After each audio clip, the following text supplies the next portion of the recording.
Antes de pisar quando eu estiver a falar. Ainda estou a ensaiar. Vai. Ainda estou a ensaiar. Estou a ensaiar. Yeah. Era uma vez, fui comprado numa loja, pneus. Capta lá. Ih, pá. De novo. Não, o gajo está a circular, yeah. Agora está circular. Yeah. Agora está recado. É. Para parar é só mais uma vez. Vai.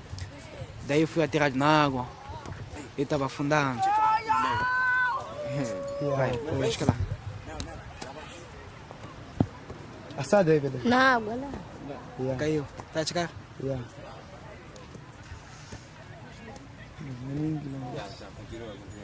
Já, reca lá para mim. Yeah, vai. Tá a gravar? Yeah. Yeah, vai. Daí eu fui atirado na água. Daí eu estava afundando, afundando. Chegou o menino e salvou o pneu. Essa é a história do pneu. Vai, para. Vai gravar, vai. Vai, começa lá. Fui feito numa fábrica de pneus. Levaram-me a uma loja. Gordo, pro. Foram-me montar no Land Rover. A minha volta, o branco, não conseguiu me poupar. Que cheguei ao ponto de envelhecer, fiquei careca. Muito vento. Molhei, sequei.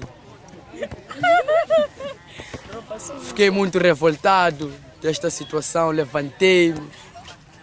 Fui ao encontro da água, queria me afogar.